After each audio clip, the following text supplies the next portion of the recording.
The night Brooke and Mark arranged for me to meet Emma Collins, I realized one simple truth about people. Some of them are not looking for romance. They are looking for an audience. My name is Adam Reed. I was 34, and by that point I had been single long enough that everyone around me had started treating it like a public issue. My sister kept sending me dating profiles. Coworkers joked about it. Friends gave speeches about how it was time for me to get back out there. As if dating were some civic duty I had been neglecting. I was not bitter, just tired. A year earlier, I had gone through a quiet breakup with a woman who had loved the idea of a dependable man until dependability began to look too much like ordinary life. There had been no screaming, no betrayal, no dramatic ending. Just two people slowly admitting they wanted different futures and pretending that realization did not hurt. After that, I stayed away from dating for a while. Not because I was broken, but because I had finally found a little peace. Then my friend Mark invited me to dinner. Small group, he said. Nothing weird. That should have warned me. Nothing good ever comes after the phrase, nothing weird.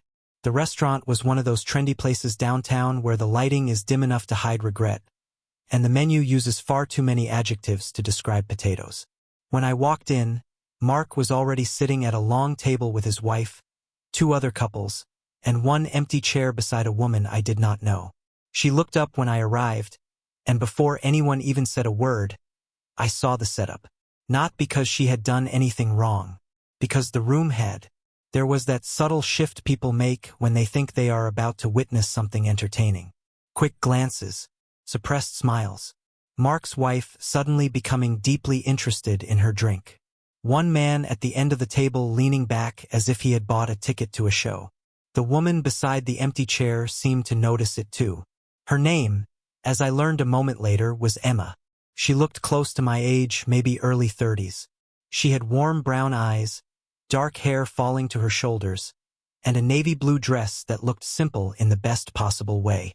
Yes, she was plus-sized, but that was not the first thing I noticed. The first thing I noticed was how calm she was. Not shy, calm, like someone who had entered a room, understood the atmosphere instantly, and decided not to give anyone the pleasure of seeing her shrink. Mark stood up too quickly. Adam, there he is. I looked at him. Here I am. This is Emma, he said, gesturing like a guilty game show host.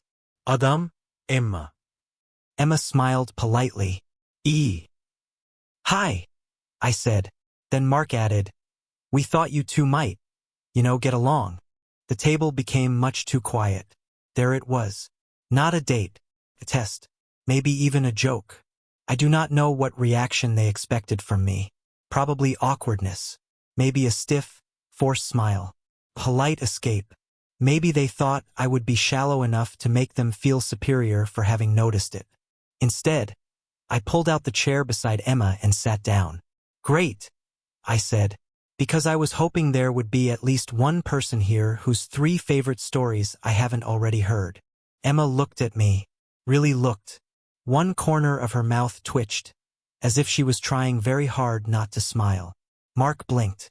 You're starting aggressively. You invited me to a surprise dinner with witnesses, I said. Aggression seems appropriate. That earned a few laughs, but now they were nervous ones. Emma lifted her glass of water and said, for the record, I was also told this was just a normal dinner. I turned toward her.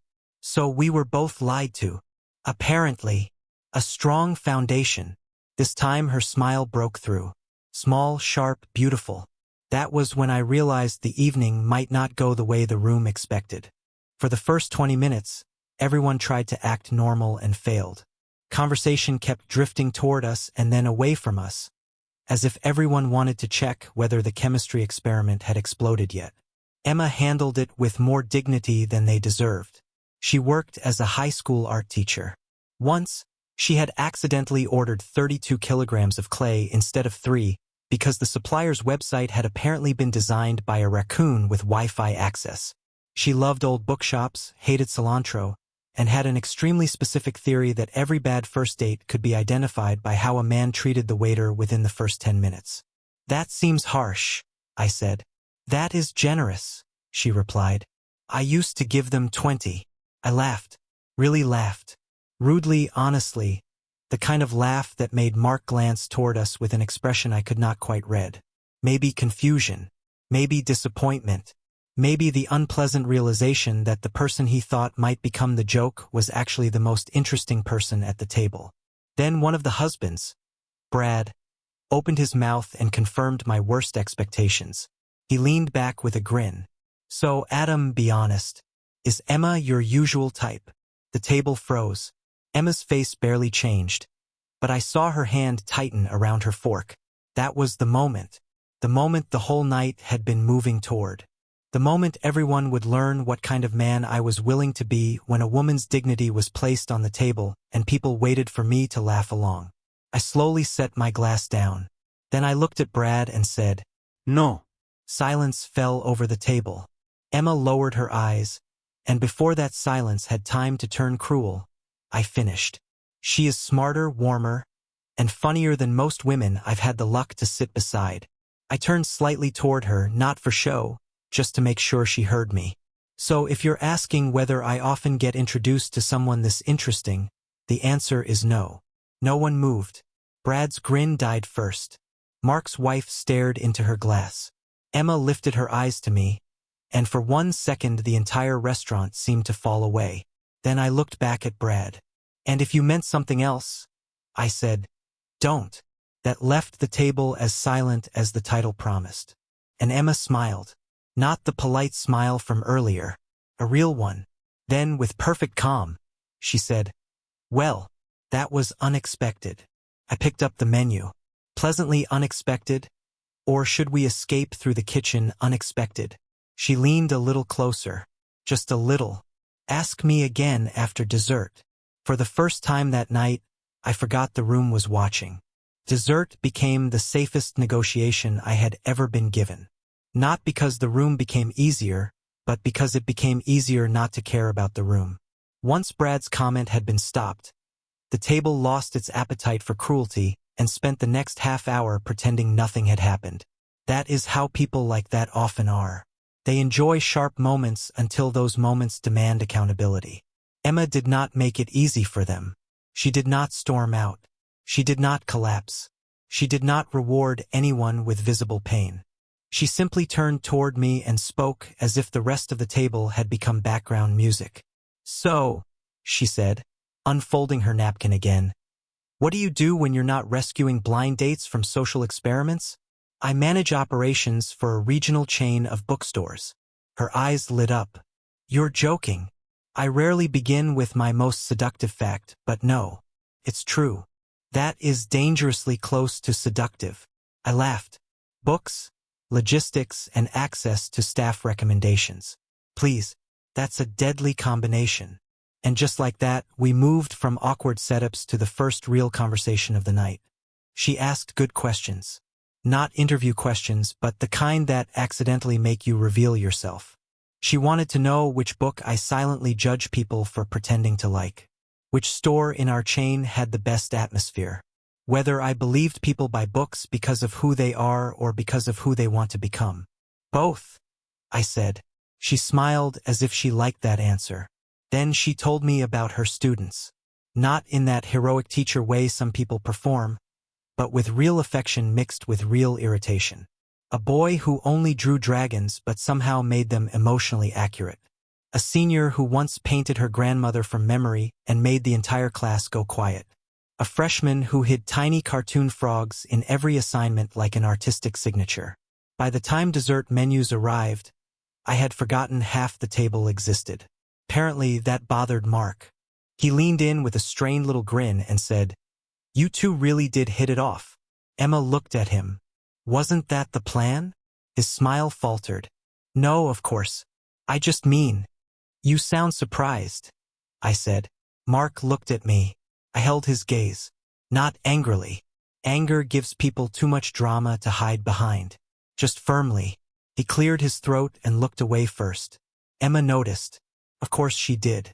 When the waiter came, she ordered chocolate cake and 2 forks without asking me. I looked at her. Bold assumption. "You defended my honor," she said. "You've earned the privilege of sharing cake." "That's the system now?" "Yes." The cake arrived, and for a little while the night was almost normal. Better than normal, actually. She had a dry sense of humor that kept catching me off guard. She made jokes about herself without putting herself down, a difference I immediately appreciated.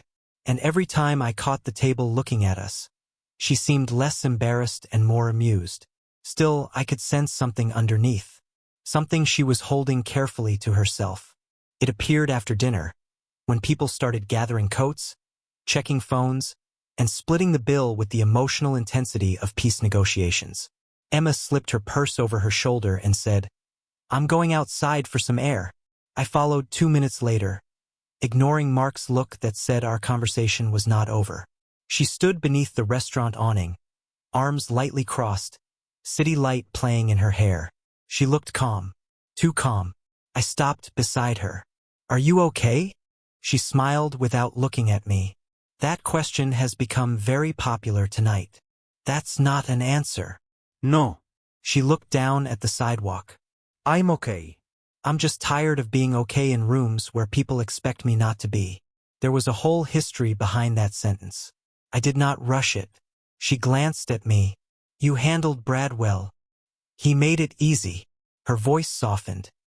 "He made it familiar." That hit harder. Emma inhaled slowly and let it out. I knew what this was about 5 minutes after I sat down. Maybe sooner.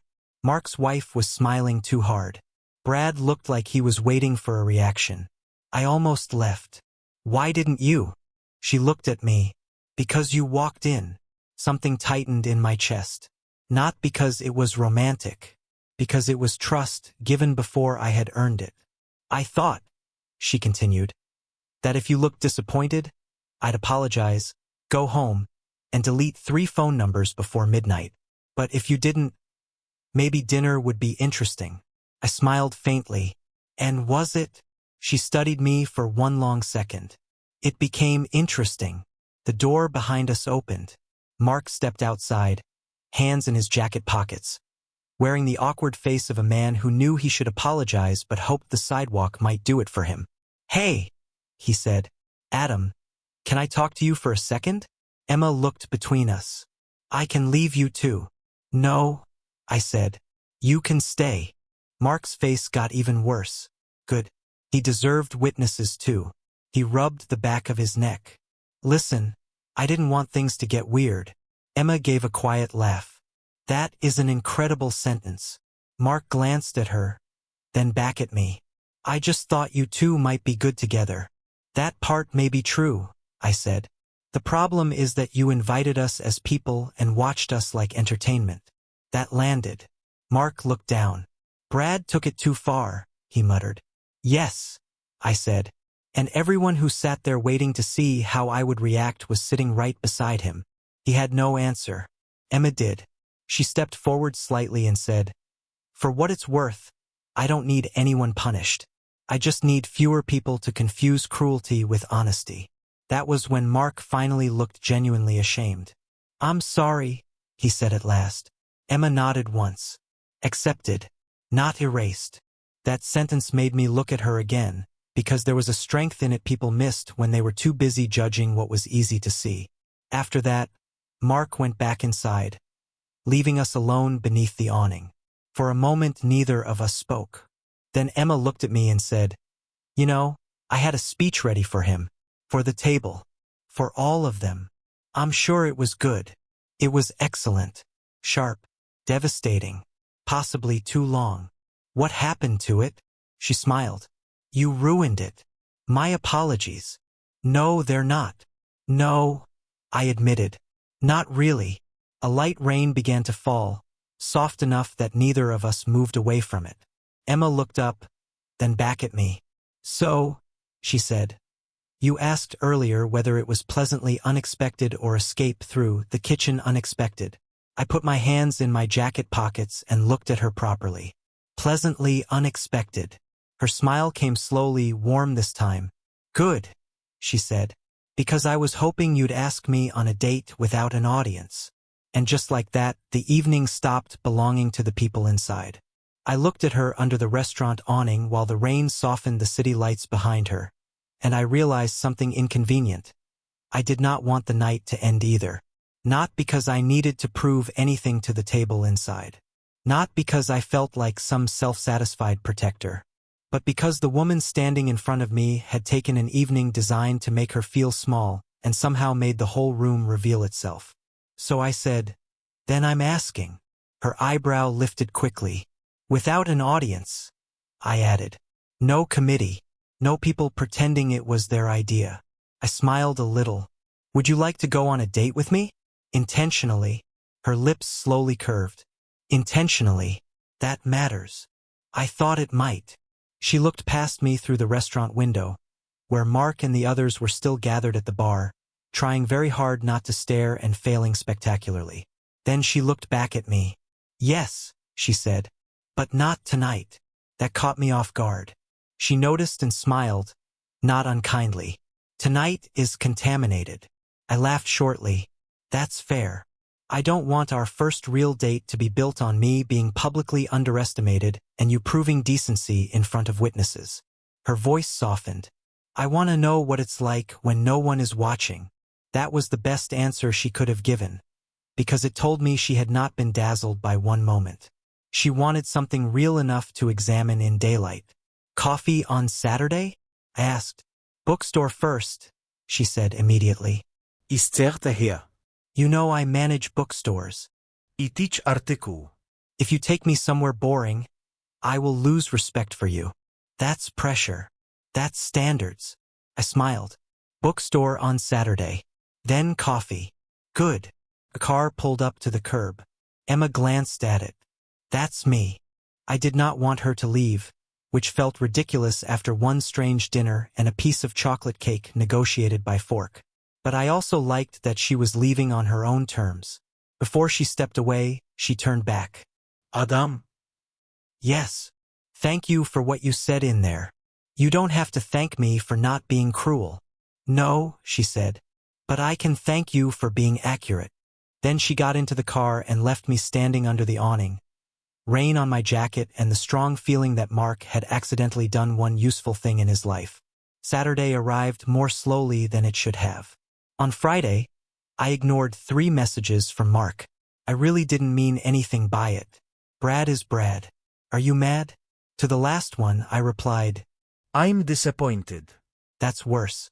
He did not answer after that. Good. Emma met me at the Central Branch at 11, wearing jeans, a rust-colored sweater, and a denim jacket with paint on one sleeve. Not dressed up, not trying too hard, just herself. That was the first thing I noticed. She seemed comfortable in her own skin in a way the dinner table had tried and failed to disturb. "Before we begin," she said, "I judge people by which section they walk toward first. High stakes. Extremely.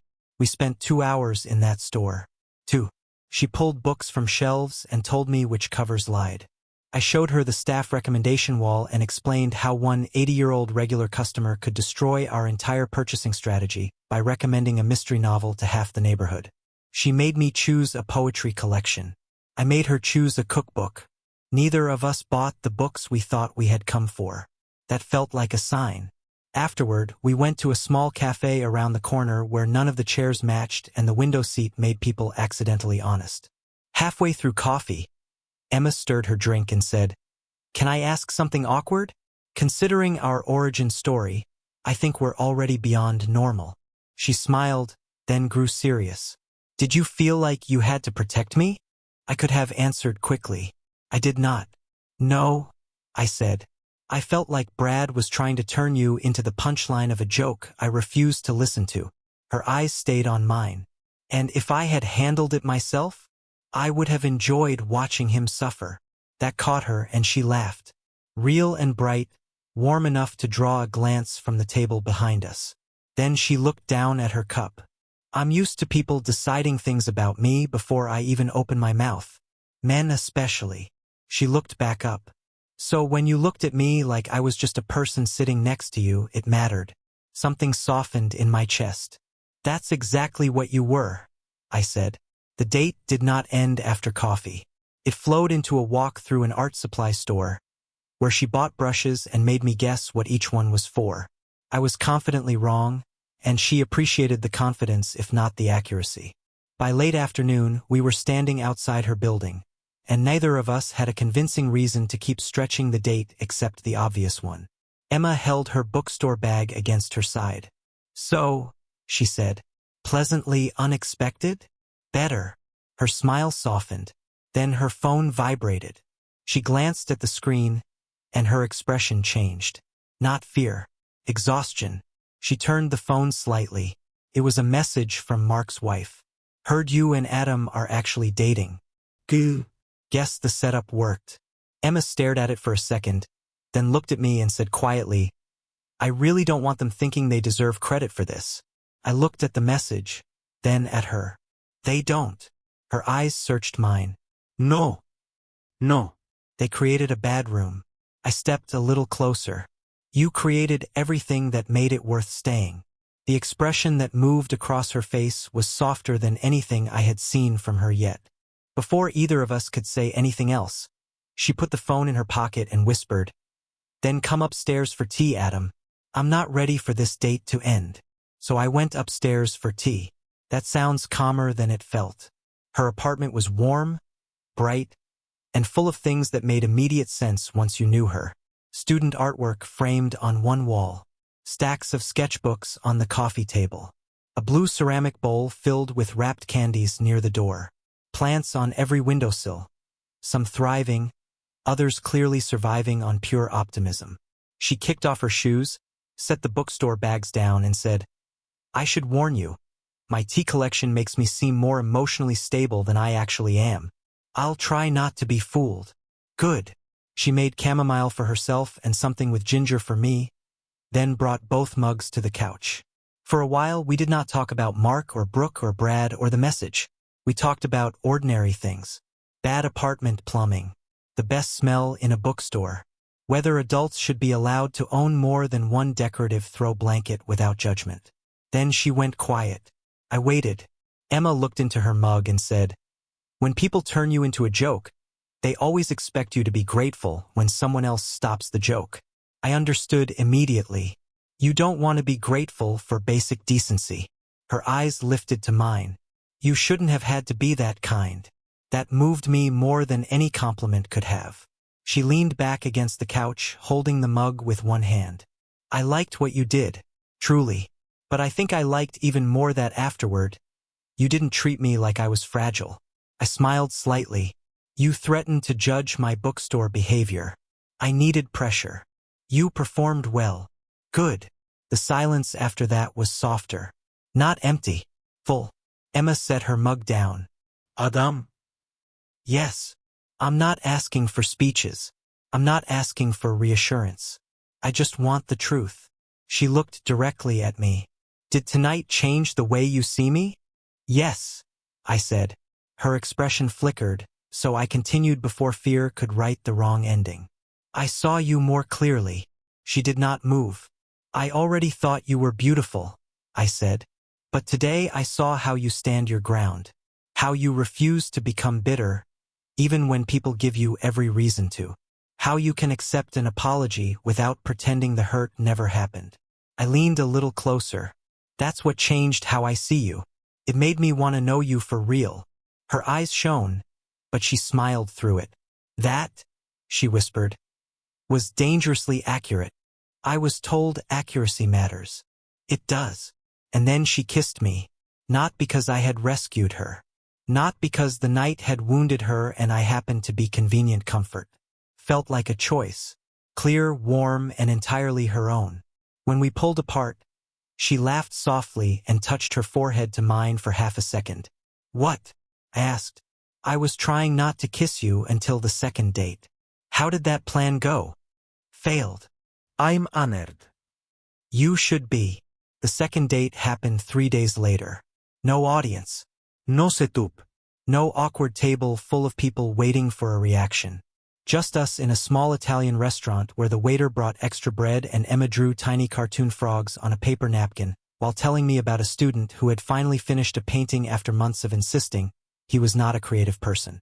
After dinner, we walked for almost an hour. She was the first to take my hand. I liked that, not because I needed proof, but because it was her making a choice without asking permission from the world around her. Mark apologized properly about a week later. Not by message. In person. He came to my office, looked uncomfortable and said, "I thought I was being funny. It wasn't funny." I'm sorry. I said, "Tell her that." He did. Emma accepted it the same way she had outside the restaurant. Accepted. Not erased. That became one of the first things I loved about her. She did not pretend pain was smaller than it was just so other people could feel more comfortable. But she also did not allow it to fill every room. 3 months later, she invited me to her school's spring art exhibition. I watched her move through the gym while students pulled her from one painting to another, each of them wanting her to see what they had created. She looked radiant there, not because of what she wore, but because she was exactly where she belonged. One of her students, a shy girl with purple glasses, asked, "Are you Miss Collins's boyfriend?" Emma looked at me. I looked at her. Then I said, "I'm trying very hard to deserve that title." Emma smiled so wide the student giggled. A year later, we moved in together. Not because it was dramatic, but because Sunday mornings had started to feel strange when we woke up in different places.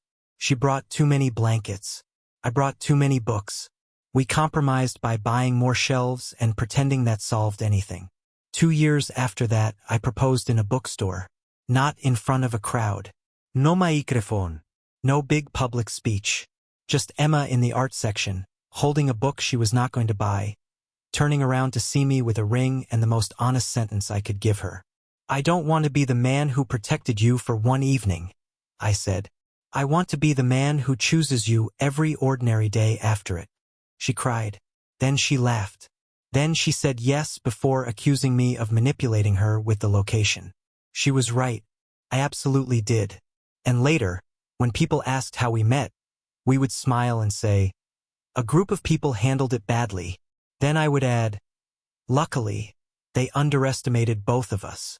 So what would you do if your friend set you up on a blind date as a joke, only for the person beside you to turn out to be the most interesting person in the room?